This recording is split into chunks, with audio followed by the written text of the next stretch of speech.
starting off, God, when was the last time I did the podcast? It must have been, fuck me, like a year ago or so with GW TFC and a horribly failed one with TKO Smokey where me and him had like a 3 hour chat and I never pressed record like an absolute fucking penis that I am. You Um, spanner. so I might have to bring him back on. But you were actually one of my very first people on wanting to podcast because we chat a load of bollocks anyway through work or for the game anyway. So I've always wanted to do it, and I thought, fuck it, I'll have Ben on first. And then just for whatever reason, TKO come up, and I messed that one up. So maybe we'll get him back on one day because he is genuinely a really nice guy as well. I get on quite well with him, so maybe we'll bring him on. But so this is the 157 hour. If we go over an hour, suck a dick. I don't give a shit. We're just going to ramble basically, mostly about MX bikes and motocross. So I've got a couple of topics, but the first one, something that I actually don't know myself, even though I've known you for most of my life, is how did you even get involved with motocross in the first place?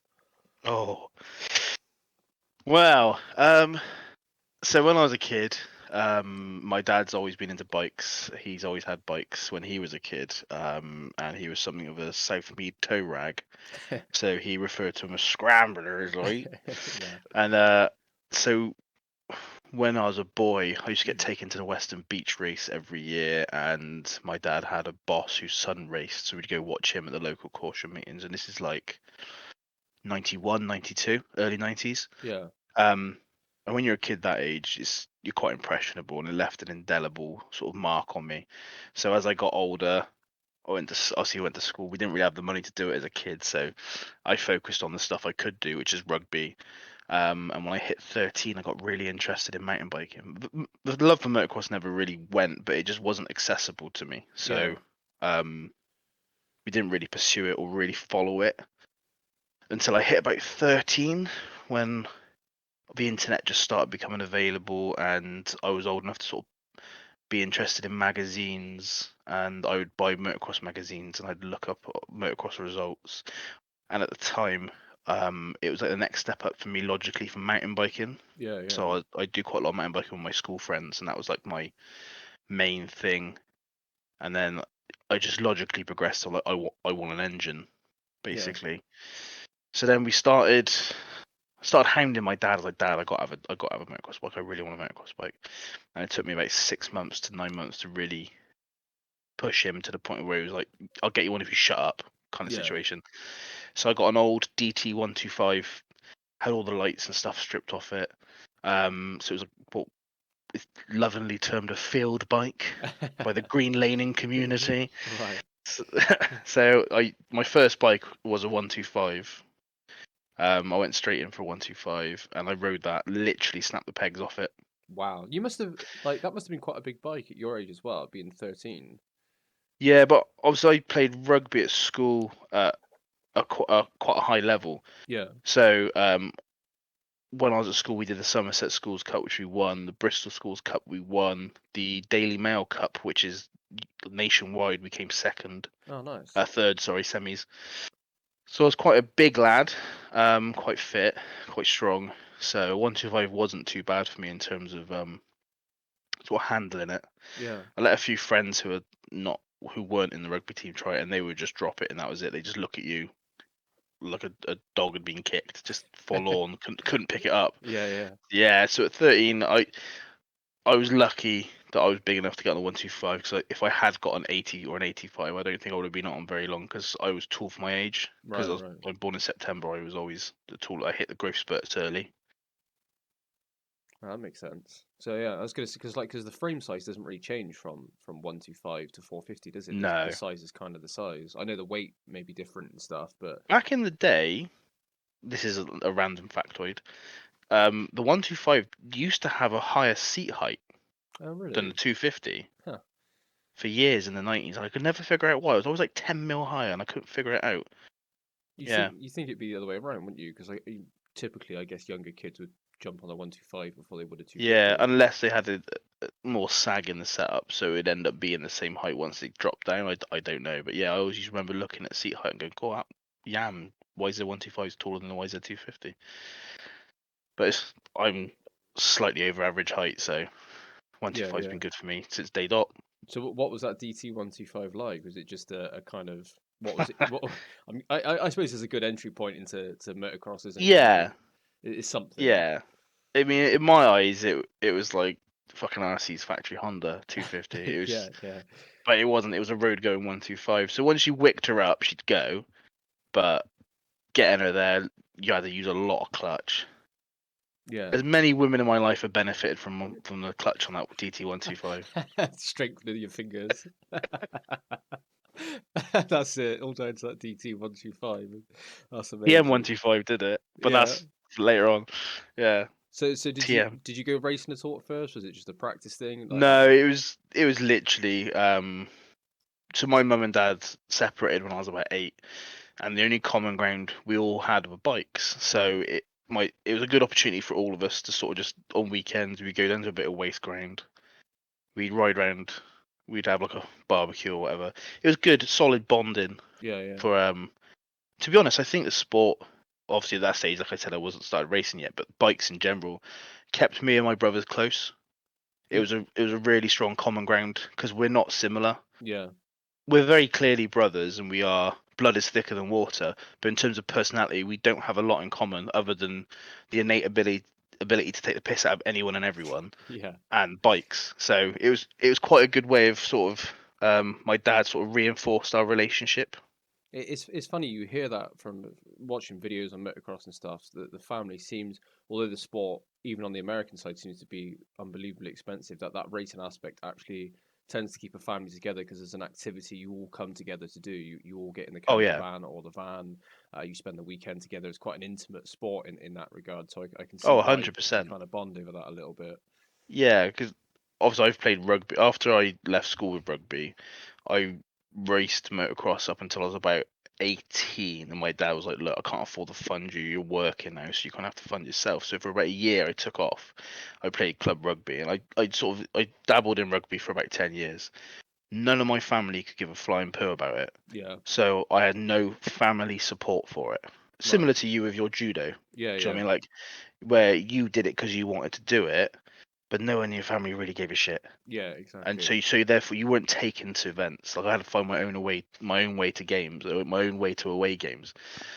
And then I just had this sense of like team sport is always pushed on kids. It's good for social aspects. I'm like, Yeah. no, it's not. It's the opposite because the family don't want to know because someone else is taking care of you. So it's easy for lazy parents to just abandon you at a rugby club and then piss off down the pub. Yeah.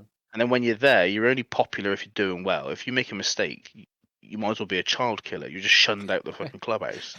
So it's really fickle. So I've always been like, and I've got cousins who are really really good sort of football level, and their dad would take one of them one side of the country, the mum's taking the other one the other side of the country, and then my grandma's taking the third one to a local game. Yeah. I'm like, that's incredibly fragmented. But motocross is, we'd all pile in the van, we go away Friday night to a 2-day event, we turn up, set up camp, sleep, get up, breakfast on a barbecue, a bit of bacon, spend the whole day racing, come back. Dad would have a few beers. We'd rough it, Yeah. then we'd race again Sunday and go home, and then we'd all be absolutely exhausted but happy. Yeah. We've done it together. We've supported each other. We've helped each other because of, mechanicals or cheering everyone on from the side of the track, and it's just we weren't exclusive in that sort of setup. Every single family is the same, and then the whole sport is a bigger family where you can go to any motocross track and go, oh, well, you did that time at Nataro's. I need to set my sag. Oh, I got a sag setter for you, mate. Yeah. Yeah. I mean, like, it's just, and I think that's taught me that you know motorsports it always looks like a solo sport, but in reality, there's an entire family behind that person. Definitely, and there did seem to be, although people seem to come from all walks of life, and you're going to get negative people wherever. But from the brief aspect I've had, it does seem to be a generalized community as well. Everyone seems to be fairly friendly, on that aspect. And for an individual sport, it's amazing how much, like you said, people come together for it. But one of the things I was talking about the other day is how accessible is the sport nowadays compared to like before. You could chuck a DT125 in the van, which you still can do, but it seems to, bike prices are going up, van prices are going up. Do you think it's still Yeah, an accessible sport for your average everyday dad, who's got to pay for that for his kids? Is that still I the case, think do it you can reckon? be. Yeah, It can be. Obviously, I've come. Oh, I'm gonna sound so old, but it's gonna age me horrifically. So I've come pre-internet, when internet wasn't readily available, to the stage where it was available. So I've also come from the era of 2 strokes to 4 strokes. So I've seen the sport in the UK go from literally a field which has been mowed with some pegs stuck in it and some like plastic rope tied around it to mark out a track, and that was a track. There's no jumps in it or anything. Wow. It was a flat field, and like people would be like, "Yeah, this is great, mate." And you're all on 2 strokes. Everyone's on 2 strokes, and you could do a top end on the first race, and you could have it split down, top end rebuilt, back on, running right by the second. Wow. And you're talking, what was a clutch? 30 quid back in the day for a full clutch set. A piston was like 60 quid. Do you know what I mean? Like it was really, really cheap. Even back then with the price differential, it was still cheap. It was still accessible. Yeah. But now, as soon as it went to 4 strokes, and as soon as they started ploughing the tracks and prepping the tracks, don't get me wrong, I love the way the tracks are when they're prepped properly because you get lovely ruts, you get loads of traction. It's mega. Yeah. But it also causes a lot of drag on the engine because it's ploughing down into stuff. It also means if it rains, it doesn't quite. The tracks in the UK haven't caught up to the US, so if the conditions are good, it's really good. If the conditions aren't good, it's horrific. Yeah. But I had a brief And stint of riding in the winter, and that was just like, wow, this isn't very accessible. yeah, It, so when I was a kid in the winter, the track would be left grass purposely because it would hold it together a bit better. So when it did break down, it took a bit longer to break down. yeah. And then in the summer, some tracks would just be watered once on the Saturday night, heavily watered, and then that was you for the rest of the day. By the end of the day, it was dusty, it was hard packed. There were bits of blue groove where the rubber's been left by the tires, and it changed, but it was still good fun. Yeah. Now, if they prep the track, plow it, till it, all that kind of crap, and they can't stay on top of the watering, it turns into bullets because you get these marbles that sit on top, so you can't go off the main racing line because it's like riding on ice. And if someone does on the start straight, it's like going to a paintball event and having 200 people turn on just Yeah. you, Yeah. and it's like no kid really enjoys that. And then when the top end does go on a 4 stroke, you're talking 1,500 to 2 grand. Do Yeah. you know what I mean? Like, and that's not accessible. Cost of living and everything, it's. I remember the days when I started where it was a transit van, a tent, and a 2 stroke. Yeah. Do you know what I Which mean all the twos, mate? which would have been a lot cheaper. And I suppose Oh yeah, as a motorsport in general, compared to like karting or anything else, it's still going to be super accessible. But like even I tried dipping my toe into it, and I thought unless I'm earning significantly more money that I actually want to do this properly, it's going to cost. It was costing me 200 quid a weekend sometimes of all the little things that you need on a 450, for example. So imagine multiplying that with 2 kids. I know they got smaller bikes, for example, but then they need kit, they need this, they need that. yeah. You're traveling I around. It's not easy. I think if you're mechanically capable, it can be cheaper Yeah. because like my dad, even though he's a bricklayer by trade, is a fantastic mechanic. He knows so much stuff from working on his own cars for the years. Like he's genuinely what like I watch him work sometimes, and it does surprise me at his ability out of his field of knowledge. But because of that, our bikes were always absolutely prepped. Yeah. They're always just running right. Like there's no rattles, no pings, nothing was loose. My dad was like really anal about stuff like that. But he was a single dad. Like obviously he's a bricklayer, so he's not poor, but money was tight, Yeah, I can imagine. really tight. Do you know what I mean? And like he sacrificed to do it because of the love for the sport and the love of the fact that him and his 3 boys were still close in our teenage years, which is unheard of for most families. But that was done on a shoestring, and Yeah. we had a whale of a time. Yeah. So much fun. So, I mean, like we have so many stories, which are just, and it was roughing it. We weren't in a camper van for most of my life. It was like a transit van, tent. My dad would like, got a treat for you boys, got some Celotex off site, keep you warm, and we put it in there, and the stuff's like aluminium lined dense foam. It's got no give in it, and you'd be lying on it. It's like some sort of torture rack. It was so uncomfortable. And you get up in the morning, and he's like, "Bet you boys were warm last night." It's like didn't sleep, Dad. I couldn't sleep. Yeah. It was so uncomfortable. But it's like stuff like that was not only was it character building, it was fun. It was funny. We were driving home, we'd all laugh about it, and that was cheap. We could Yeah. have done it a lot more expensive even back then, but nowadays you can't do it cheap I, because I think there's a bit of a fashion thing going on, and I noticed it with mountain biking as well because obviously I do mountain biking. Mountain biking always used to be run what you brung, everyone was like, if it was very much like a soul rider surfing. Yeah, dude, just get up on a mountain, shred it, great laugh. Yeah, Right, good right, work, right. and everyone was equal. Whereas motocross since the sort of 80s, 90s have always they've sort of aspired to be these professional level. Where if you've got a van, the bloke next to you's got a camper van. If the bloke next to you's got a camper van, the bloke next to him's got an RS bloody Yeah, yeah, Mercedes Actros chassis. Do you know what I mean? There's always a one-upmanship, and people would look down on you if you didn't have the same year bike as them. Like, so when I started after my DT, when I was just riding in the field, I got a 1991 YZ125, and this was in like '98. yeah. So the bike looked dated. The front fender looked like Brewer's Droop. It was just this big, floppy, round thing, and the foot pegs were like hyper narrow. So after every race you come in, your feet would be in agony, which just Oh, I dug bet. into the sole of your feet. So people would look at me like they rather than go fair play. You're obviously new to the sport. You're having a crack. Love the attitude. You get like these doggy looks because they're on like 1998 YZ125 and yours is a 1991. It's only 7 years difference, but in terms of technology, it was quite a big step. Yeah. And the attitude was a bit shitty. Oh, But that's now kind of it's sad. really shitty. That's even. Do you know what I mean? Oh, that's a shame. Because it's if you're not wearing the newest kit and you ain't got when Leat braces came out, they were 400 quid. No one really knew if they did the job properly. But if you didn't have one, you're like a pauper. Yeah, yeah. I can And it's imagine. very fashion orientated, especially in the UK because we are the US. We emulate the US, which I Yeah, think is wrong yeah. A lot of that because culture is kind of bleeds over here. so whatever the Americans do, the UK riders try to copy, and you see everyone looking like they're bloody Eli Tomac, and then they're riding like Eli Tomac's nan, but they still think you're a twat, like Yeah, it because is. you're on a fucking 6-year-old two-stroke or whatever. It is interesting to see how much success the UK's had in motocross, considering we have no official, from what I've seen, like embedded program. There's no one really knows our sport exists. It's such a niche sport, whereas in America, the Yeah, access to it is huge, and it's quite interesting to see like France, UK, and other countries like ourselves have the success when we're literally driving around fields for the most part. It's yeah. surprising, really. The UK used to be. So France have got a really strong FFM, so the French Federation Motocyclisme, or whatever they call themselves. It's got quite a lot of backing in Yeah, terms of finance because right, there's right. obviously a lot of riders and you pay into it. They tend to pay back into the riders, so they've got a super like the Paris Supercross Bercy.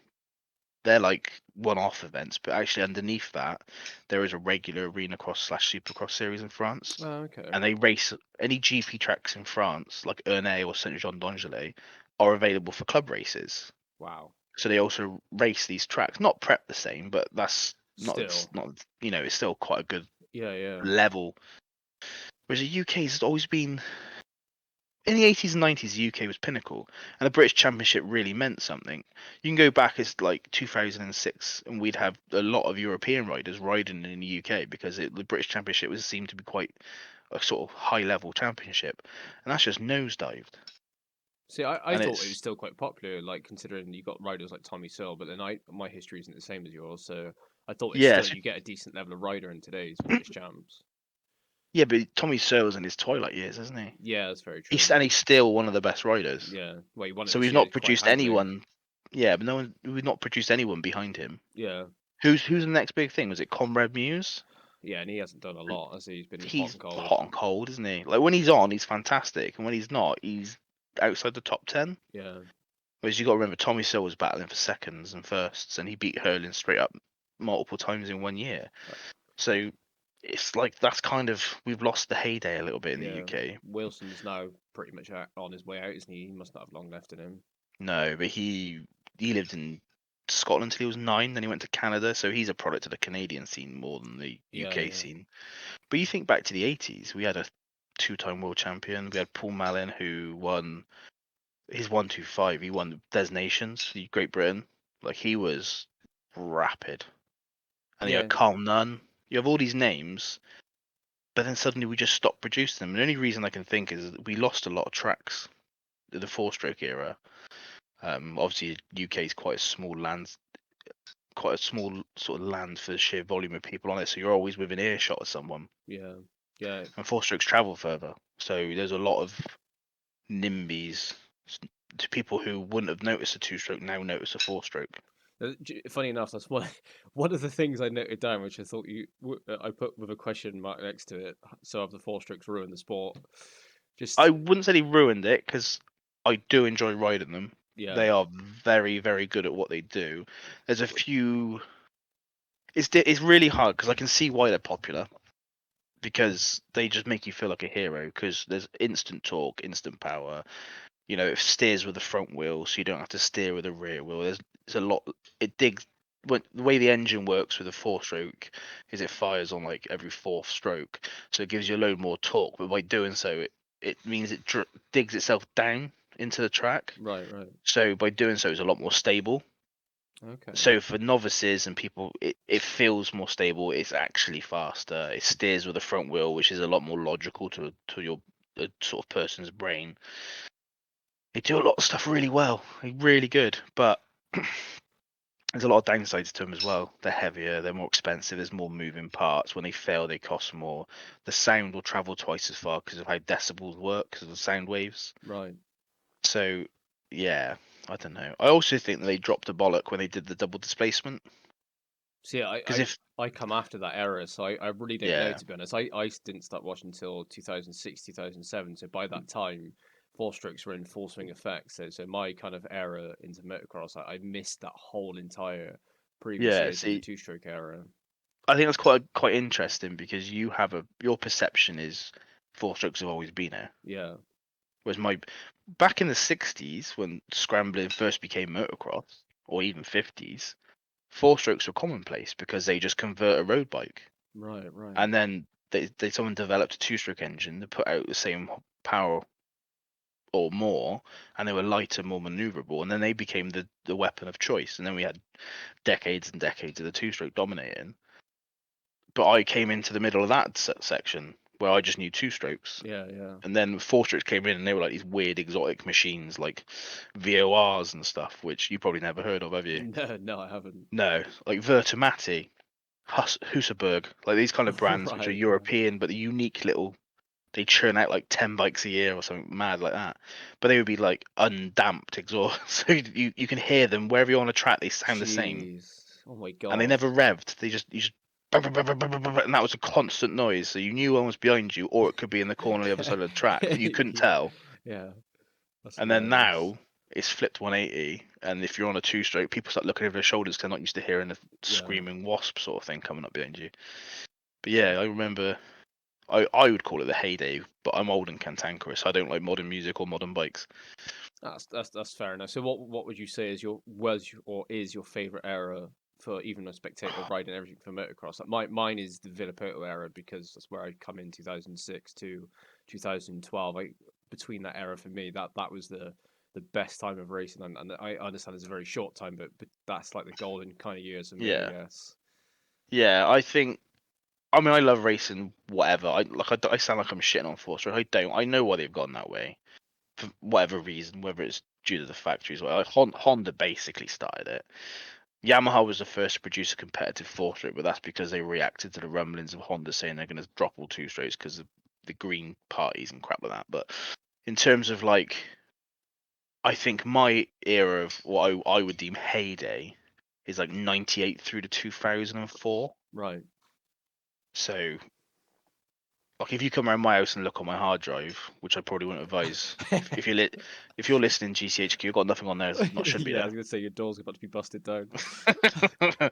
But if you look at it, it's all like old motocross videos. I got a load of like 1996 through to 2001, and it's just I don't know. It's just the racing was closer because on a two stroke, if you made a mistake, you'd lose time, and you have to try to wick the bastard back up from the bottom of the rev range.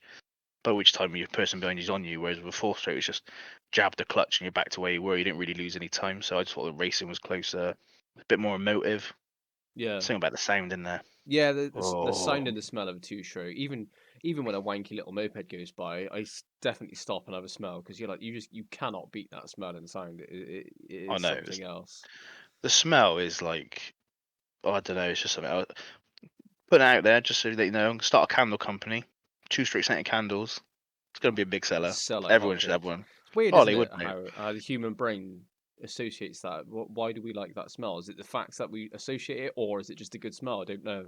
Probably both. I think it's a bit of both because people I know who have nothing to do with motocross go, "Oh, I like the smell of that scooter." I'm like, that's Yeah, two-stroke, mate. yeah. Two stroke I does. would if you could wear it as aftershave. I would, but chances are I just attract those fucking weird old men with beards. Yeah, or you're gonna get chavs in the Is that pat. Castrol? Oh, that's a two-stroke That's it. ether based. Oh, Or you're gonna get yeah, pikeys in the panel van that'll chase you around trying to fucking yeah. steal stuff from you. I mean, you got a scrambler around. That's it. That's it. Oh, that's it. That's funny. It's interesting. Like everyone, like with Stank Dog and stuff, when he was doing the two Mm, stroke stuff in the AMA, how people absolutely still love it. And I wish they brought back the 125 ratio they did on the AMA because I thought that was amazing. Just that and the EMX seems to be very popular over here in yeah, Europe. So I wish America incorporated a bit of that. And that's the one thing the Euro racing does better than the US well, it is seems to the be a good amateur. feeder series as well that they've Yeah, introduced because they race all the same tracks as the pros, don't they? yeah. So they basically they have a slightly shorter season, so there's a few select rounds. We'll have an EMX 125 and then EMX 2, which is 254 strokes or 252 strokes. Because last year or the year before, some kid absolutely dominated on a 252 stroke Fantic, like absolutely dominated, won Wow, everything. So that's yeah, it's we're doing that right in Europe because there's been a huge resurgence of two strokes. I noticed it whenever I go practicing, which hasn't been much recently. But when you go, there's always, I would say, it's almost 60-40 split now, oh wow, which is a huge step forward yeah, in yeah. regards to getting two strokes back on the scene. KTM is still producing them. TM have got a TBI injected. You know, there's still technology out there that's been improved, so Yeah, and it's it worth would be having. great to see them back. Maybe see whole classes back. Talking about the Europe versus the America stuff, I don't know why, and maybe because I grew up with the AMA side of stuff, but I cannot seem to stick with the GP side of things. And I know that the racing's incredible. I don't know what it is. Is the presentation? Maybe it's just because Paul's on his own. He needs someone to bounce off. But for whatever reason, even though I'm a Brit, I cannot stick my way through an MXGP season, which is madness. Yeah, I prefer the MXGP because of the variety in terrain. They also, if you're there, inverted commas, in real life, you have a race on Saturday, race on Sunday. The race on Saturday doesn't mean anything really. Yeah, It's just an additional risk the, for these riders to go through, which I don't really understand. But as someone who's paying for a ticket, you're getting your money's worth. yeah, Whereas in America, it's all done and dusted in a day, and it's a little bit wham bam, thank you, ma'am. You feel like, "Oh, fuck me, it's over." But yeah, since they've had a reduced amount of riders on the start line, yeah. I feel like it's devalued it a little bit for me as well. And I'm like a sort of steadfast European riders are technically better than American riders, Yeah, and I'm like, I will die on that hill. But since they've had a sort of redacted start line, I'm like, but there's a huge load of drama behind the GP series, which isn't in the it's starting to get some in the US now, but generally there's always been the US has always been like an honest series, and then the MXGP is run by Giuseppe Luongo and now his son David Luongo. There's even a website. I'll find it and I'll give you a link for it because it's quite interesting read. But it's all for lining their own pockets, and then it's like Dr. Wolfgang Serb's in there and the FIM, and it's all about this corruption that goes really runs oh deep. wow. I It's didn't. almost like a Da Vinci Code film. Christ, I didn't realize So I know there was some drama around that, and like you said, I tried to watch one of the rounds. And there was like 16 450s lined up. yeah, I was like, wow, this is not a good look for someone for a no, series that wants to be progressive and grow the sport.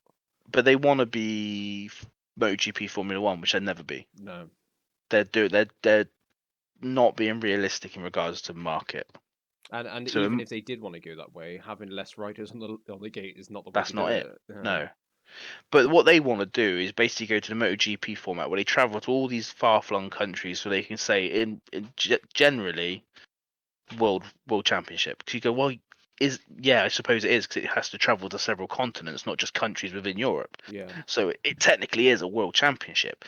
But at the same time, they want to build it to the point of where they don't have to pay anyone; they just get paid.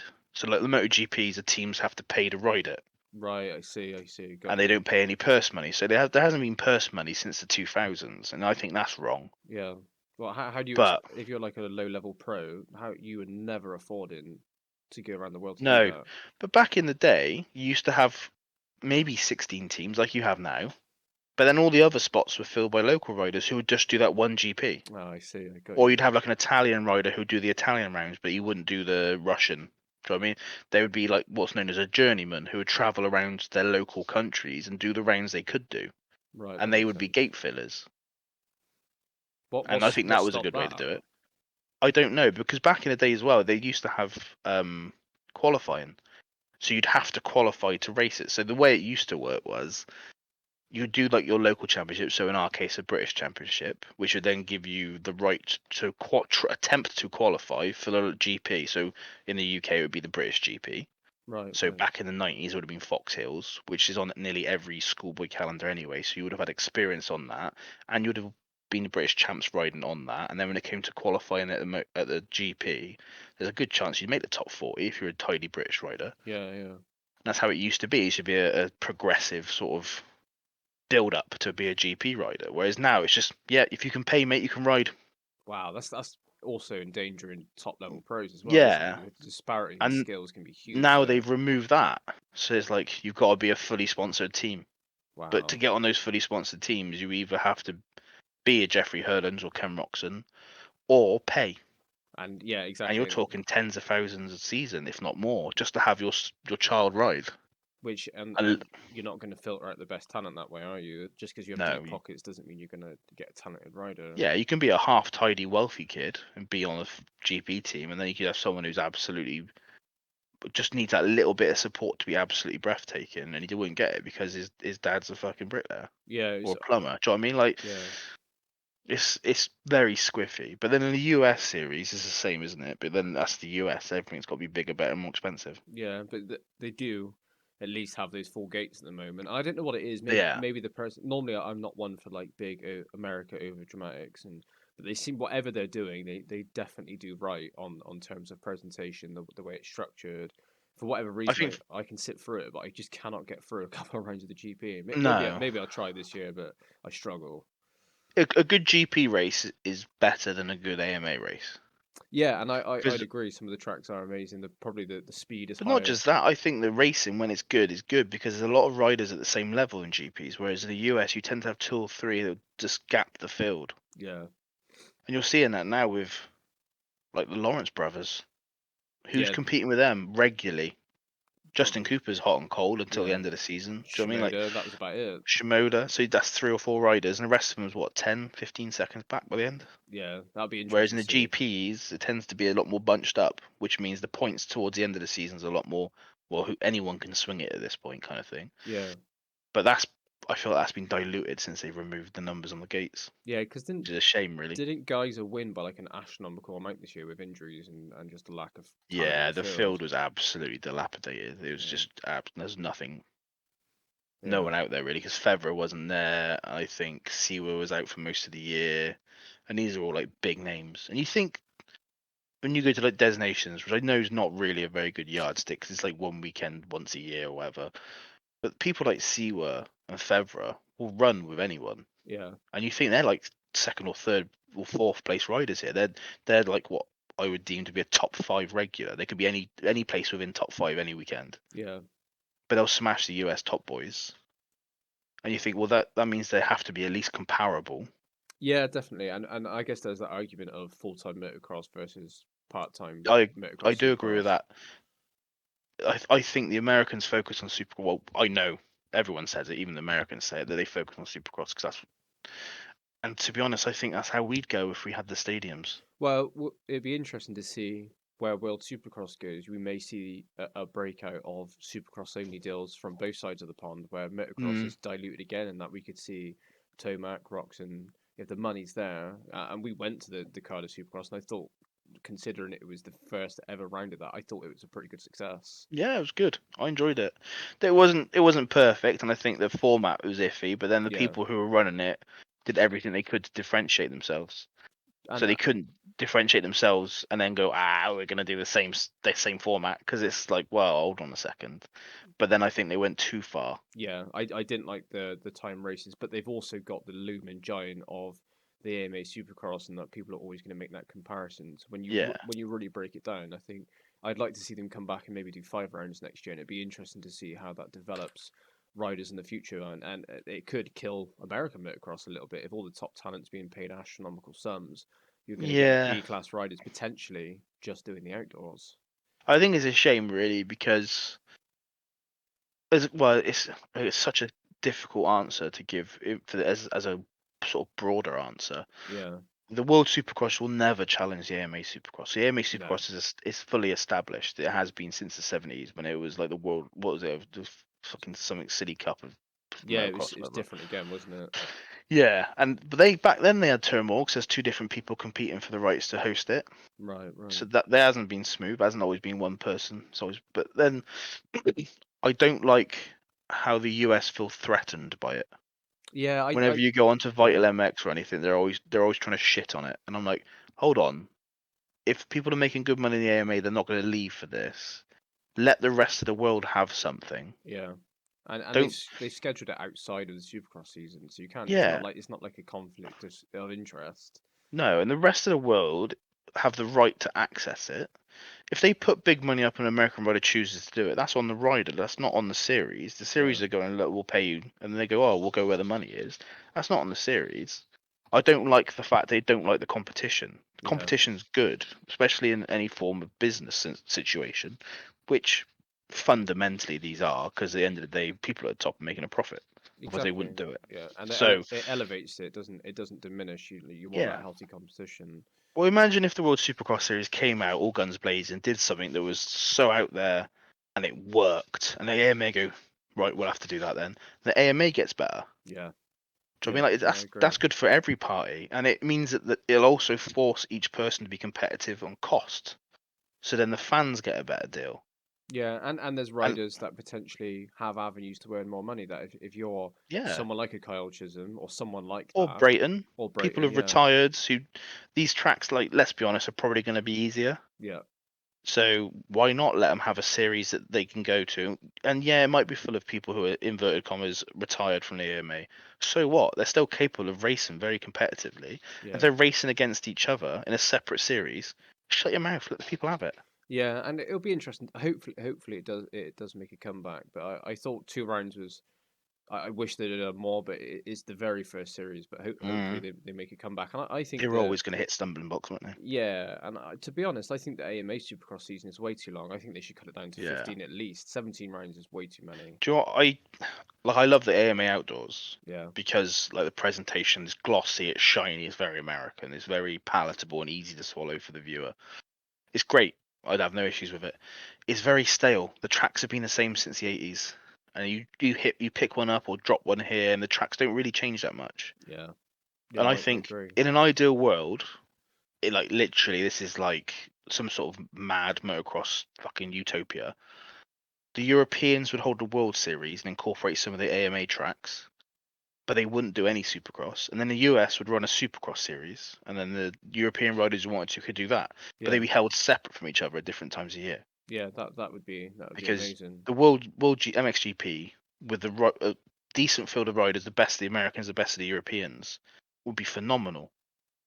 And then the Supercross, but again, that is a utopian. You would never get that. No, no, the logistics would be too much. The No, Americans like their but the Americans series. are very good. So I've obviously, like you said, I've watched the Cardiff Supercross. I've also seen the Las Vegas Supercross.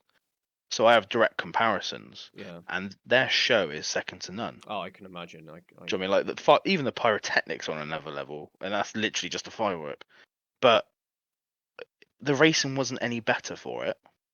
It That's was just a interesting. bigger all-round glossed show. The Yeah, racing's the racing. You could put them in a round field like Speedway. It's still going to be exciting to the viewer yeah, if you're into the sport. Obviously, Supercross is very good at picking people up from outside the sport because it's like, do you want to come sit inside this waterproof stadium and buy beer and hot dogs?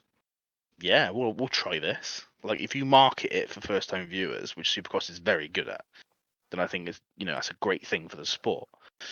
yeah. I But at the think end of the day, you could put two barrels in a fucking horse enclosure and people racing it will make it good racing. yeah, exactly. And like you said, Supercross is a bit more inviting because it's a stadium, whereas outdoors can be a bit unforgiving with the weather and stuff. So, Yeah. and it is Well, my this daughter said that. I theatrics as said to well. him in February we're going to the arena cross in London, and my eldest, who's 7, who has no interest in bikes in the slightest, was like, "Is it indoors?" I was like, "Yeah." She goes, "Oh yeah, I'll come then." Like Yeah, that was the deciding factor for her. yeah. So you think the average person who can't get his missus to come to a wet field in the middle of Gloucester could probably talk her into coming to a stadium in Birmingham if you tie it in with a Nando's beforehand and a night out after. And So, but like live performance by AJ Tracy in between. AJ Tracy live and direct, Yeah, DJ mash up the it decks. wasn't for me, but you can clearly see there's people in the crowd that thought, Yeah, you know what, is what was the ticket, like 70 quid? They probably paid that to see AJ Tracy if they were that big a fan. So it was a lot going on for the money. Oh, it was yeah, quite good value to be honest. and we got I our would really like good to if they'd drawn seats. it out a bit longer. Yeah, definitely. I got there a little bit later. And I think they fixed the format. The showmanship was great. The stadium was great. I could see them doing it again, and I hope they do because it gave me a chance to see Tomac and Roxon, which I would have never seen in Yeah, my lifetime. So, yeah. I hope Unless you go to like the Des Nations. yeah, I mean, Tomac and Roxon's going to be a rarity nowadays. They're both hitting sort of apex of their career and they're slowly dropping down to retirement, aren't they? yeah, So yeah, for people in the UK or even Europe, I mean, like with Paris Bercy or whatever they call it now, like those are the only times a year we can see their big name riders.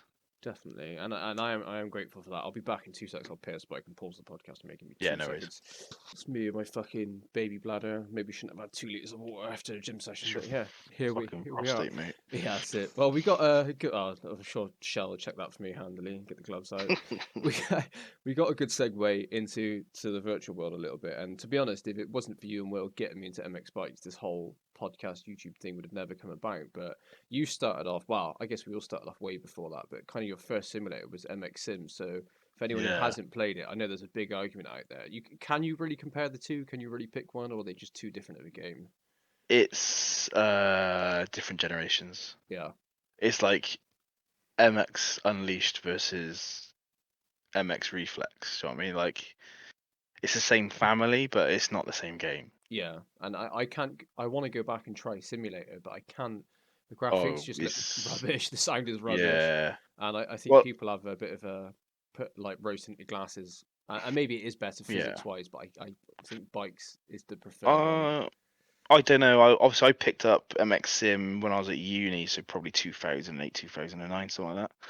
I spent Yeah. more time playing than I did studying my subject, so it's probably ruined my life. But yeah, it was unique at the time in the sense of like you had to control the front and rear brakes separately. Weight at the time you couldn't control the body weight front and back. Oh right, I didn't know That's when that. I got into MX Sim, so it was like proper beta phase. Clutch, stand up, sit down, gears. Like this was all. I was like, this is what I wanted from other motocross games because obviously I grew up in the sort of I PlayStation when you went from like Outrun on Sega Master System to Gran Turismo on the PlayStation. So, Yeah, oh, yeah, actually, realism's fucking good. Like I like this. And then all we had really was MX versus ATV series. You had the other ones, and you like God, like EA Sports yeah. Supercross, that God, that kind of was thing, like and they were all a bit 2000. That was naff. out. Yeah, they were rubbish. Yeah, Motocross Madness was good, Yeah, yeah, and Championship Motocross featuring Ricky Carmichael was good for the era because it was the first real mainstream one. But then Sim was just like the bike feels heavy because you had to balance it. Like it didn't. If you let go of the sort of D-pad or the analog stick, it didn't just spring straight up. You had to sort of balance it in the ruts and stuff, and it was like, wow, this is. It actually feels like there's a bit of a learning curve to it. So I got on that because it satiated a need for me to be something more than just an arcade game. yeah. It does. I have played it briefly back in the day when you guys were playing it, and the skill gap was noticeable. Like the MX vs ATV games are just a bit of a sim arcade for to have a laugh on. But I did notice for the time it was about, it was incredible to have to stand up, sit down, lean the bike. I can't remember. Did you have separate analog leans, or was it all on one stick? By the time you started playing it, I think it was I'd separated them. Right. But you had, I remember they brought the patch out for the lean front and lean back, and it was like next level. Like, oh, Yeah. mate, you can just completely move on the bike now. Like that should have been in it from fucking day one, mate. What are you on about? But Yeah. yeah, Yeah. back then it was like legit, and then the revs, because obviously on the previous games when you pull the throttle, it just did like a horrible little sound bite. It wasn't like it wasn't tied to the rev of the bike or anything. Whereas this, like, mate, if you hold it at 2,000 revs at the gate, it sounds like it's holding it to. It's like sad, nerdy shit like that that Yeah. really Yeah. got me off. So, yeah, you came into it a bit later, but me and your uncle Will was like day one OGs, Wow. just because it was just more. But yeah, and then got bored of that. I think I got bored of that when I had children, really, because I didn't have time to fit it in. And it's just you can't dip in and out of these games like MX Bikes and stuff. You kind of have to like, put at least an hour a week into it minimum to stay competent. But MX Bikes, I would say, is easier, but only in the sense that it makes sense. Do you know what I mean? Right, right. Because some of the MXSIM stuff it would do was unique to MXSIM. So like the whips and stuff was almost like it was pivoting around this like it was on a. If you jumped straight but whipped, you didn't have to go up to take off at an angle and whip it. You can go straight and then whip it, and it was almost like it was following this trajectory, Right. which is alien. But on MX Bikes, you kind of have to. It's a bit more free in the sense of like if you want to whip it, you kind of have to aim off to a direction and pull it back.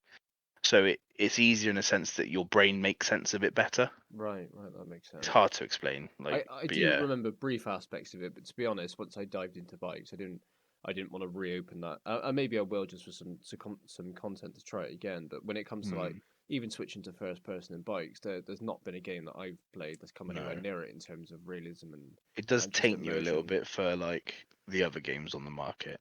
Yeah, well, what's that other one? Is it Track Day R? And there's another one again, isn't there? Like Rainbow. Is it Yeah, Rainbow Studios one? no, it's LCQ Oh, that's it. That's Studios. it. Yeah, they both got the look. They got the perks. They're still very early, both of them. So it'd be worth keeping an eye on in a few years' time. If the people developing it really want to develop it, then they could be good. But at the same time, it's so many people have tried it and failed. Do you know what I mean? Yeah, and It's MX quite Bikes hard to isn't do. perfect though, is it? It's there's No, as terms of longevity, if it wasn't for us guys playing together, the game itself, for the online play, unless you're doing with your friends or organized races, there isn't a lot to offer because it's the same thing over and over again. no, I think that's where games like MXSIM and MX Bike lose their customer base. Is a sense that it is very hard. It's a very steep learning curve. But then once you've got the learning curve, it's only the love for the sport really Yeah, that keeps you going. yeah, Like you don't get rewards. You don't get like, oh, you've leveled up to level 13. You can get some pink goggles. Like it's none of this yeah, yeah, like A-rated game bullshit where you have to sort of like earn your way up. yeah, It's just like, yeah, if you want a Kawasaki, have a Kawasaki. Here's some skins. Oh, I like that one. Or I run that one. yeah, And then the joy comes from the racers aspect, which is why your uncle is very good at it. Whereas he can zone everything out like it's some sort of weird gift, hit a flow state without even thinking about it, and he gets same as myself relaxation from the repetition. yeah, And obviously, it's not just repetition. It's like it takes a lot, not a lot of skill on bikes, but in real life, a lot of skill to hit your marks every lap, and the satisfaction from that is like some sort of weird, perverse, hardwired thing from bikers. yeah. And I think that it feeds into people who ride will play this game and go, "Oh, this is mega." Yeah, but that's But such a if you small don't, number of people, though, isn't it? yeah, like I tried to get my mate Bob to have a go on it, and he's got like a road bike, and he's had a go on my motocross bikes, but he's never really done motocross, and he can't because it's too hard, mate. Just give him the controller back Yeah, because he just doesn't appreciate what it is in terms. But there is a market for it because there's clearly a market for it yeah. It'd be because interesting to see how many more than active one's been players there made. are. I can imagine. I think the MX Bikes Discord has something daft like 30,000 people in. Whether they all have the game, I don't know. But even so, even let's say for argument's sake, there's 10,000 active players. Even unless we're hosting our own servers or setting something up and letting people know, it's quite a difficult one. Really, you kind of the same 5 tracks on loop, and there might be 10 people in. Getting a race is extremely Yeah, difficult, so it does have its drawbacks. The game itself, the engine, is incredible, but in terms of fleshing out the content, if it wasn't for modders and everything else, I think it'd be dead in the water. yeah, and I think there is it's a strong word, but there's a fucking cancer within this game of young kids Yeah. who, firstly, are assholes, have no respect, and don't understand the principle of like waiting for the race to finish before spamming the chat with "Go back to Oh, practice, go back to practice, oh my practice, god, please." yeah. Mate, if I met him in the street, I'd feed him his teeth. Yeah, it tries. At least we're assholes, but we're respectful about it. We'll insult you Yeah, and then let you join practice. But these fucking little pricks. yeah. Oh, there's something So else. I think that's at the moment they outnumber the old boys. Yeah, So when you go on and look at the server list, if you're not running your own servers and you're going through the game, it's all the same hero tracks like we were discussing the other night. Yeah, It's always Farm 14. It's always the old original tracks. None of them are the hard new ones like the ARL series or the yeah, Supercross series, which takes actual. There's a separation of skill there where you have to kind of learn the track. You can't just go flat out balls to the wall. The tracks that are popular are the flat out balls to the wall tracks because everyone can go the same. This is the same with two strokes and four strokes. Going back to it's easy to go fast, so it yeah, makes everyone feel like a hero, and everyone wants to feel like a hero. It's just how it's hardwired into everyone's brain. So I think, yeah, that's the problem at the moment is that there's so much variation between the tracks. yeah, 100%. And people like if we go on a technical track, I get actual enjoyment out of being able to slow down a bike to an inside corner and seat bounce over a really difficult double. And Yeah. that's where the enjoyment. But for whatever reason, the demographic within MX bikes seems to enjoy Walnut, and I'm like, I went on it for Well, the first time the other day, bored in 2 laps, and I'm like, I don't get it. I don't get it personally. we noticed this the other night, didn't we? When we did like we left the terrain deformation, we never reset it because we like the challenge. We ride a track that's hard anyway, like the ARL series, and we turn all the aids off, so people who've got the aids on can't join us. And there's people connected, disconnected, just cycling through because they've all got aids on. Yeah, So we're like, well, none of these people are really having the full experience. Like, don't get me wrong, I'm not being elitist, because it's great that these people are into the sport. They're into this game. They're playing it. They're enjoying themselves. They probably ride in real life. They're enjoying themselves. Fantastic. I love all that. But I do think there needs to be some sort of tier system where like if you want to play with aids, you play with the aid servers, like bum aids. yeah. And then if you want no aids, you play with the no aid servers and there's no mixing. The only thing is, you just get such a disparity between the two. Yeah. One would be, and I get it. Maybe that people just want to have a chilled, fun thing, and maybe we're just part of the minority that doesn't. And to be Yeah, honest, I think we are the minority. I'm still terrible at the game. If you put me in a public server, I'm not winning most of them, and people are smoking me anyway. But it's not about that. It's about when I load up the game and I'm in that first person mode, and I'm having to think about my rear brake, the way I'm leaning forward. I'm This gonna have that's to it, think isn't about it? clutching it and changing gear. That to me is the closest I can get to riding. It's a cheap form Yeah. of thrill for me. So, but Yeah. perhaps people don't look at it in the same way, and maybe the No, numbers are swayed. it's like the sport of motocross, the actual physical real life sport of motocross for me, without sounding like fucking Master Wushu from fucking Kung Fu Panda, is a release from real life where Yeah, the only thing you can think about is exactly what you're doing. You're always in the moment, which is incredibly free in mindset anyway. And you can't worry about your phone bill or the heating or the cost of living. Like you just have to worry about lining up for this rut. Don't cross rut. Don't come up short on the jump. Like that is your life is what's happening at that yeah, moment, and that's very zen to me. It's very relaxing, and I feel before obviously with the kids and now health issues or whatever, that's forced me to back down on my riding. That would reset me, yeah. and I'd carry on through life bitter, twisted, but not angry. Now I'm angry, but but MX bikes for me is like a simulated synthetic. It's like the methadone to heroin. Do you know what I mean? Yeah, Like it's a synthetic version of it. It's not the same, but it will curve the edge, take the edge off it a little bit, and curve the addiction a little bit. And that's because it's complicated and hard, and you're doing multiple things while going inverted commas fast yeah, because you're not actually moving, but the perception is that you are going fast into like a left-hander, braking bumps, give it a little blip on this bump, you can double that one and not worry about hitting it. And this kind of stuff with thinking on the fly, which you get from real life, where you can't worry about other stuff. I think that's the point of it. It's not yeah, about going fast and winning and going, nah, yeah, well, I've done a 138 lap times. Like, yeah, but you did one 138 lap time. I've done seven 140 lap times. yeah. Do you know what I No, mean? Like, get it. that's where it is for me. And like you said, I think we are the minority in that sense.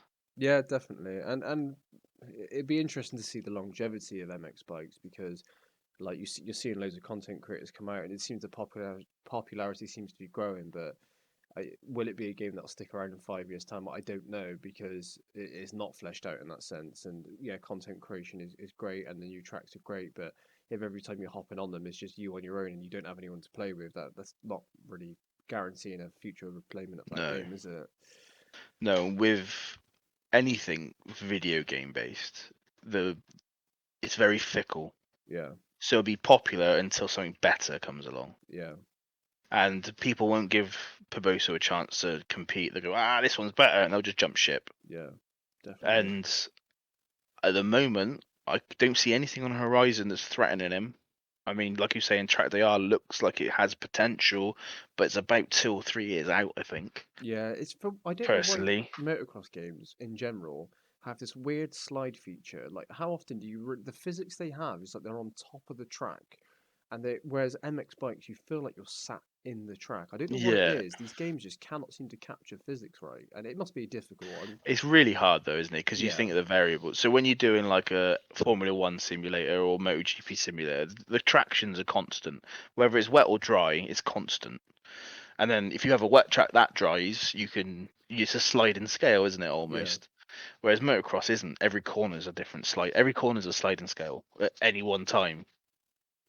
So, and in terms of what the bike does in real life, it moves dirt. And for that to work in a game to yeah, get a real feel is going to be huge. It'd be so draining on any computer system, RAM, whatever, motherboard. There's nothing out there that's capable of it other than like Elon Musk's supercomputers. yeah, So, like, you're always going to be compromised. And like real life, I think there's a lot going on in motocross at any one time that I don't think you can simulate. No, so many variables, and then you have to consider on the rankings of how popular is the sport. There's no money to actually put into No. develop it. If we were talking football and talking about the terrain Oh. deformation within the pitch, it's the most popular sport in the world. They can pump 100 million into that and recreate that. Yeah, but However, even look at that. FIFA games are just re-churned out the oh same yeah, shit every year, they and just that, like you were saying, it is the most popular sport in the world, and even they can't be fucked with it. yeah. So to get our sport to, well, I say our loosely. It's not really my sport. I'm Yeah. pissing on the outside of a tent looking in. Wow. I don't know, mate. It's your sport. You've been in it long enough. You've been around it. Yeah, but I'd love to see that video game develop. But in saying that, Beta 18, the deformation has taken a massive improvement to that, and I'm really Hmm. enjoying some of the updates they've made. Like, I'm not sitting here being an MX Bikes basher by any means because it's the best we've got currently, and there do seem to be some good developments. So I'm not here to shit all over it, but at the same time, as any game does, especially this developer sort of thing, it's definitely going to have holes. So it will be interesting to see the longevity of it. I hope it continues because, well, fuck me, I don't know what else I play, to be honest. Oh, you play some gay shit like you normally do. Yeah, exactly. Or I'll be strangling, The sweating in forest, mate. yeah, the forest, cutting down trees. But sort of to segue still onto the MX bikes, one thing that still perplexes me now is bike setup, controller setup, um, and kind of I still don't know how to set up a bike. So if you're in my position, let's take it for outdoors first. How important do you think that setup is, or rather, should we reframe that? What should someone focus on learning to change first before they even understand how to put suspension changes, for example? I would say controller setup. Yeah, Get one online that you like, or watch a tutorial which explains what every slider does, and set it up to how you think you like it, and then live with it. yeah. Learn Once the you've game got from that, there. yeah, because if you keep moving stuff and you keep messing around with the controller stuff, that makes quite even a small change makes a massive change to how the game feels. Yeah, If you keep fucking about with that, you're never gonna find yourself a datum point to start from. that's You're very always true. gonna be all over the map. So first and foremost, watch a tutorial, figure out what the controller settings do, set up to what you think you'll like, live with it. Even if it's not perfect, live with it. You'll be chasing your tail forever. Yeah, And then with bike setup, it's what's quite good about this game that I quite like is that it does seem to react very similarly to a real life bike. So, like your uncle Will, for instance, complains a lot of coming out of the corner on the front or the front wheel lifting. I was like, well, that's either going to be X, Y, or Z. And then you do it, and it does kind of fix it. So it does kind of make sense. So watch videos about suspension, bike suspension. I can go into it, but you're talking another hour on that topic alone in yeah, regards to what it does.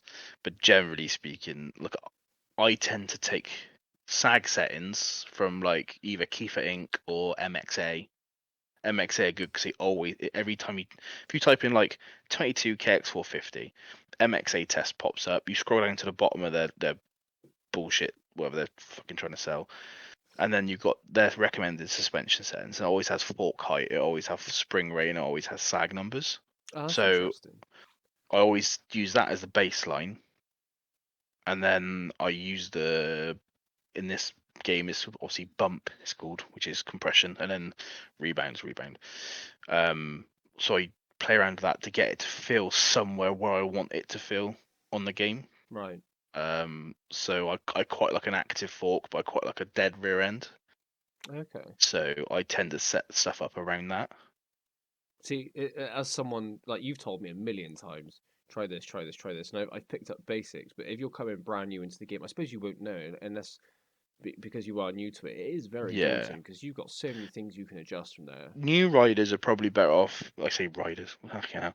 New players are going to be better off just sticking with the standard and Yeah, getting their head around the game physics. yeah, Don't worry about putting in those hot laps. Don't worry about like going red hot. Just worry about completing a lap, baby steps. yeah, That's the fun of it, is the learning curve. yeah, Like 100%. if you do well, me and Will, I think, and you went straight in with no aids, and it Yeah, was like a learning curve was a wall. But once you got on top of that wall, it was mega. I wish my So only regret was not starting in first person. I regret starting in third because that is, I think starting in, I think the game is fantastic in first. I don't think it's very good in third at all. But yeah, it's like MXSIM was the opposite. So when I played Sim, it was always third. I uh, couldn't play first. Even though when it comes to like car racing games, I'm always first, yeah, always first. But then MX Sim, I couldn't do it, so I was always third. And then I came to MX Bikes, and I was like, I can't do third. I got to do first. yeah, and I So think I it, think they it got is that right. amazing. The first person's incredible on it. It's I'm probably biased because that's all I play now. But for all of my racing games that I've played, car, motorbike, or whatever, apart from maybe Forza and a few other things like that, the first person is incredible on it. It makes me feel like I'm flying through the air, and I really want to try the VR version of it because I've Yeah, heard that's amazing as well. I want to give it a whirl as well. Maybe I'd sit there with a bucket next to me in case I get a bit sick and Yeah, derps. But just between your legs, just fucking chundering into the bucket. hitting Triple, a it's supercross massive. triple like, Yeah, oh mate, I was fucking sick, mate. definitely. Well, I will have to do another podcast on Supercross suspension, which will be me listening, you Well, talking, but because that'll be a whole other yeah. I a mean, I whole other can. topic. If anyone wants that, I'm happy to do it. I got some knowledge I've built up over the years of actual real life racing, and I'm a bit of an ADHD nerd. So when I obsess about something, I obsess about it. So I've got quite a lot of. I've dredged through all the information online to get everything I need. So if you want that kind of crap, I'm willing to do it. But it's a long one. Yeah, well, maybe I was thinking about doing a video on it because you gave me a setup on that CRF 250, and the difference of just a couple of technique pointers here and there, and a couple of changes here and there. I was like, oh, this is way easier on Supercross, and that's a whole outdoors, like you said, you could probably not even change a single thing and go fast. Where I think Supercross, you actually need to change something because you can definitely make your life easier there. Yeah, I mean, it is an animal all of its own, and it is in real life. But when it comes to like the game, especially with the Barroso bounce, they haven't quite worked out of it yet. Yeah, Like yeah, they've got a lot better since like beta 17, beta 18, whatever. They still got a bit of a bounce that you don't really get in real life, and you can't for the rebound to get to the point where it stops doing it. It's just not anywhere within the realm of realistic in terms of clicker settings, in my opinion.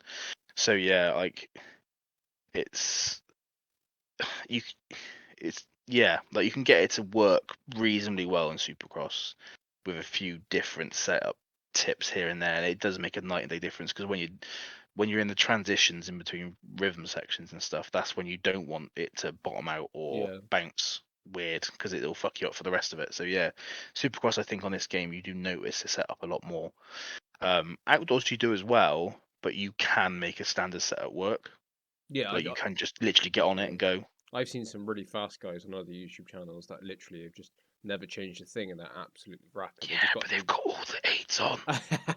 but even so, I suppose, like you said, they just all stuff it and going into it and got used to it and got quick using that. So you can still go fast, obviously, but Oh I yeah, I like the aspect of the tweaking, and like you said, it's not just the game; it's everything. It's the physics. It's the tweaking in between. That's what makes the game enjoyable. It's finding that something different about it that Yeah. I quite like the nerdiness of it. So all right, final rapid fire question, because I think if I do carry on the podcast, I'm going to ask everyone this: is who have you got for the 450 2023 Supercross Championship? What, AMA? Yeah, if you were to put money on it, I know it's a difficult question right now. It's gonna be out of sheer love for the personality, Jet Lawrence.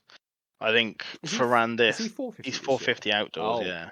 is he 450 Supercross though? No, So you th- I can't remember. no, I don't either. But if he is on 250, Supercross, I want to see Ferrandis do you or think he's? Roxon. I like the new Roxon since he's fucked Honda off. Yeah, but he And may still this be is a back on habit it. Honda have made. If you look back, they did it to Jeremy McGrath, they did it to Ricky Carmichael, and they're doing it to Ken Roxon. It's a pattern they always follow. The fact he's told him to get fucked, I think it's quite good for him. Yeah, I think he has a chance if he does go to Hep Suzuki, because he's still up in the air with that shit at the moment. I think he will still potentially win on a Hep Suzuki.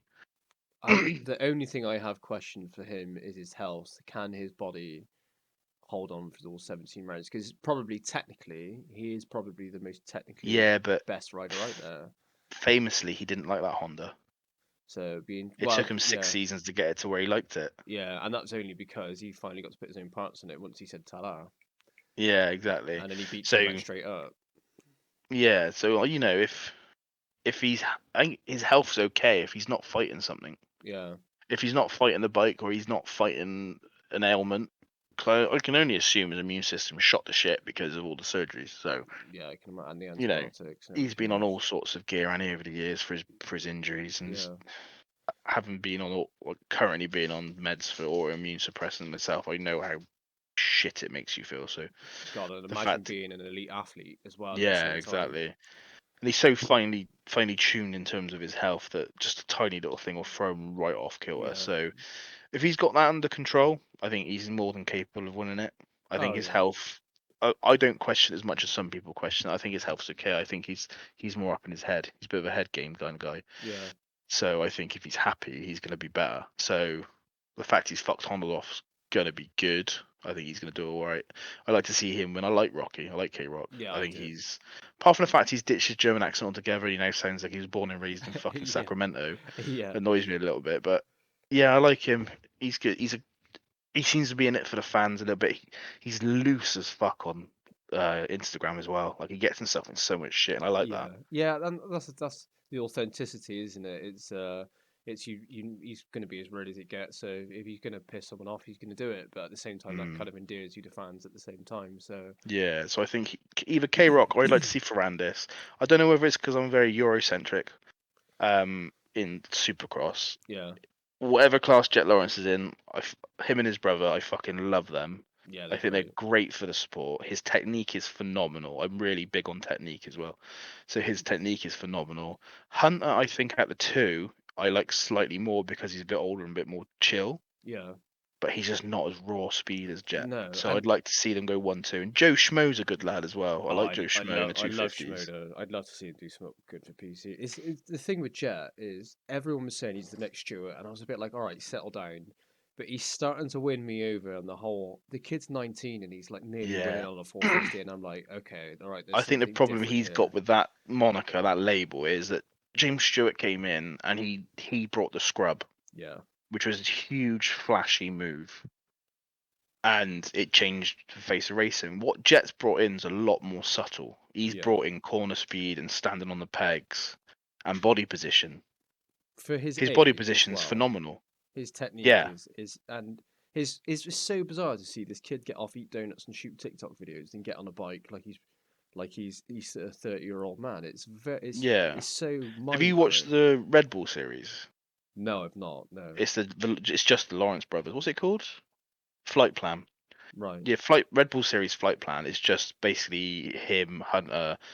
Tater Bear comes into it, his other brother, and it's all about the family and stuff. A really Right. good Right. watch, I'll have to give worth that a go. watching. If you like them now, you'll love them afterwards. They're a great, really good watch. I think that's part of their appeal. Yeah. I think it's because they're Australian as well, so there's no shit involved. There's no bullshit. There's no No. fluffy niceties or this arrogant kind of entitlement that you get with some other nationalities. They're very like work hard, reap the rewards, sack it off kind of attitude, and I Yeah. quite like the. And the dad Darren Dazza Dazza. keeps him quite level headed, Yeah. and I think that's fucking great. So I really like them. Joe Schmo I like. He's I'd definitely be got a happy good with any eye. of the three winning it because Joe Schmo is very Japanese Yeah. and he's very polite. He's very quiet and Oh, softly but spoken. his I think that's technique, fucking great as well. he's even Japanese with his technique. Everything's Yeah, he's great, mate. perfect. It's just he's so good on the bike. And I I think love the fact he came in as like a red-headed stepchild. He had to like yeah, go through trials to get in, and then he's just smoking the established PC boys like Faulkner. I know. And Oh, big fan of that. it's his personality is everything, and I like the facts. He just needs a bit more confidence, and he needs to just go for it a little bit more, and thread that needle a little bit more, like he did in the outdoors near the end. And I really do think you're going to see him potentially take one of the coasts this year because he is fantastic on a bike. Yeah, I'm gonna throw some fucking a big gallon of petrol on fire. Who's your least liked rider? Do you know, recently it's two that I really don't like. Um, Not personal. I don't know. Maybe it's Justin Barsha and Vince Freeze. How Only dare you, I know, Barsha? and he's probably Oh, all right, mate. but he's on for whatever reason they both whatever they do. I know it adds drama and everything else, but after the whole Vince Freeze incident where apparently Freeze paid someone to actually take Britain, Yeah, that just if that was me. If you did that to me, I'd be coming back to the pits and I'd be breaking your nose because you're putting my life in danger for a stupid race. yeah. That really I rubbed me up the agree with wrong the Vince way. Freeze. He robs me, but he's a weird one for me because he's a journeyman. He's never been amazing, but he's always been at the front. You know who he is, so he's Yeah, done well enough for you to know him. yeah, But he's not good enough to warrant T-boning the people he T-bones. yeah. And Like you can't run with him, mate. You're just taking him out. I'll retract my Justin Barsha. This it's not I don't dislike Justin Barsha. I dislike when he just comes out of nowhere and he's like, you know what, I'm in fifth. You've just done this weird Yeah, pass, and I'm going to smash you. That's what I don't like. It's not that I dislike him. He seems all right he owns actually. it. When he Yeah, owns it, I like it. When he tries to make out like it was a racing incident, it annoys me because he knows he's being yeah, political. But when he owns it, I'm like, oh, fair play. and it's He's very Bob Hanna. You wouldn't know Bob Hanna, I know of you know? him. Yeah, yeah. Yeah. So his thing was threatening to break people's legs. What a legend. So he was like, if you bump me, the next corner I'm breaking your leg, and that's kind of his thing. Yeah. And I quite like that. And I think, without sounding like an old man, I think we need more of it in this current generation, or a little bit babyfied. Yeah, and the thing I don't like is for whatever reason, like especially Freeze doesn't seem to take it very well. If you're willing to dish out the punches, I'll get it. then be prepared to get it back, and I'd have no Oh problem yeah, with that. But yeah, and apart from that, I don't know why I really dislike Cooper Webb. I have no idea why. It's just his face. Is that he comes across as a miserable fuck, and he might be fun, yeah. and maybe he is because he's a pro athlete and he's got to work his ass off every day, and he can't be fucked to talk to people. But for whatever reason, I just really dislike him. Just personal beef, and I have no idea. I might meet him in real life, Do you know what? and he might be I sound. don't like Justin Cooper. Oh, yeah, that's another one. They're the exact same person to me. They're literally Yeah. Do identical. you know what? They could be. That I think they're like the Fembot clones from Yeah, fucking Austin Powers, mate. They're two shades of the same shit. They're yeah, miserable, stony faced. They think they deserve it, yeah, and they're on the podium. It's like, mate, just look how well Jet Lawrence and Hunter Lawrence and even Ferrandis has a bit of a chat on the podium. Marvin Muscan has a chat, has a laugh, quite a relaxed podium speech. He's there like Robo Cooper. Thank my sponsors, Monster Energy, Yamaha. It's like, mate, I hate you. yeah, I don't know yeah, anything about you. I'm not gonna, unlike most fans, I'm not gonna judge you based purely on results. Because one of my favorite riders is Dean Wilson. He's fucking great, yeah. Exactly. And and he's his results have been downhill for years. But his personality is amazing. yeah. I'm like, he's Jason great. Anderson's come around for me a lot. I never used to like Ando, Yeah. but he is literally. I think I understand him a bit more now, and I really hope he does well this Do you season. know what Like, we need? Jason Lawrence, mate. We need another Jason. Just punk. I don't give a shit. Fuck the establishment. I love that kind of see, attitude. the reason that I wouldn't like Jason Lawrence is because I'd always be trying to fight him because I know outside of the pits our personalities would not mesh. I know No, I dislike him I straight don't away. get me wrong. He did loads of stuff I fully disagreed with, but his race. If you ever go back and watch Bud's Creek with him, Dungy, and Josh Grant, I think I've they seen they it. oh mate, breathtaking. And Yeah, he was just so loose. That Like his era shirt would was be amazing. untucked. He'd come in from practice with violent diarrhea, then go out the whole shot the next race and win it. You're like, wow. Next, I'll race after that. He'd be in 20th because he's done a line of coke off a hooker's ass or whatever. Yeah. Like he's just loose as fuck. He just didn't give a shit. I love that because it's so 90s, so anarchic and Yeah, very that's punk. fair. And that And I era of think 250 was amazing. yeah, but we don't have that nowadays because he's ruined it basically. Yeah. So now we get all these like robots, these sort of automatons, like the Cooper Webbs and Justin Coopers, and pick any other rider out of the top 15 other Yeah. than the people who are immigrants. Yeah. Do you know what I mean? Like Tomac's come out a little bit. He's definitely grown a bit he's this year. better. Yeah. Well, look at Villapoto. Yeah, he was miserable, wasn't he? Like I loved his riding, but I hated his podium speeches Oh, because he just didn't miserable. want to be there. But No. since he's retired, he's fucking amazing. I heard the other day, who was he with? One of the riders on the podcast said it was a Kiefer that Villaput was giving him shit, dragging him out of his chair, trying to fight him and wrestle him, taking down his Yeah, pants, like just being an absolute terror to him all day. And I'm like, I can't even imagine what he was like behind closed doors as a I'd love that. professional. How he hid that for that long, Yeah. deviant in that's Will basically. He's Will back too. I think the trouble is though, since he's retired, I like him more. If Oh he'd done yeah. this when he raced, I would have been his biggest fan. Oh yeah. And I Imagine think a his lot of skill with his people would have. personality. I think that's a problem with everything's very sanitized. It's all very Yeah. clean. And I don't like that. So anybody who bucks that trend, which is why I kind of like Justin Barsha. So if you watch his vlogs as well, and his personality comes across, he's legitimately quite funny. I think he has a little bit of Jason Lawrence in him.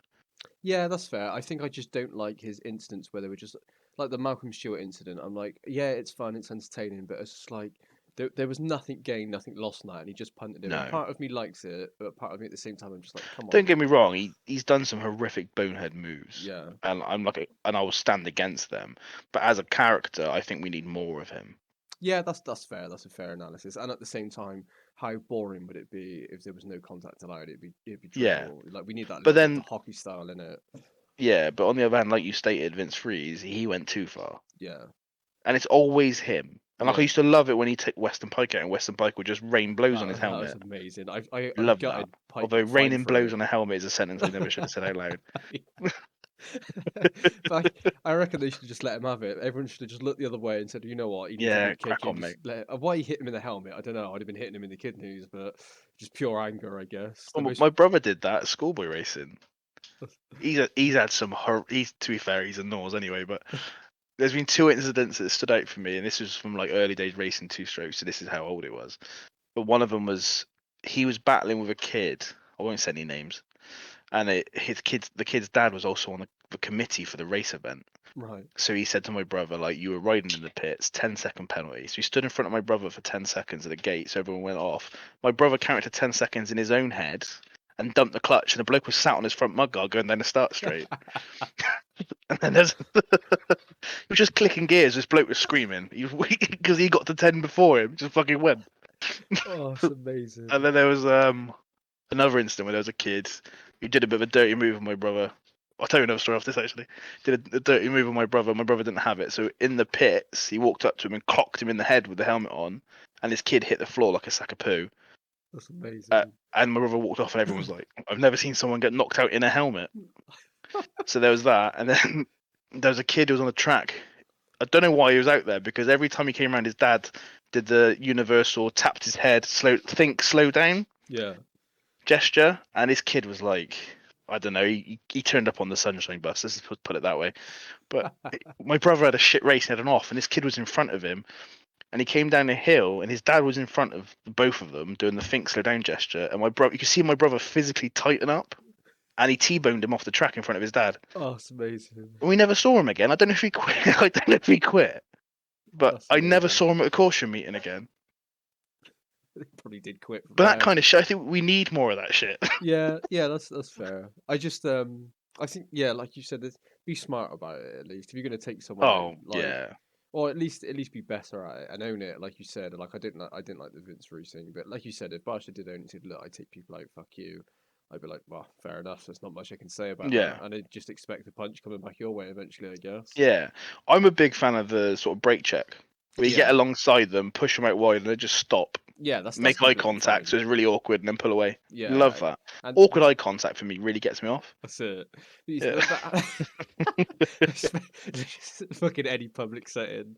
And yeah, on a bus, That's in a it. museum, just make eye contact with someone who doesn't want it. Really On a track, awkwardly. That's fucking it. amazing.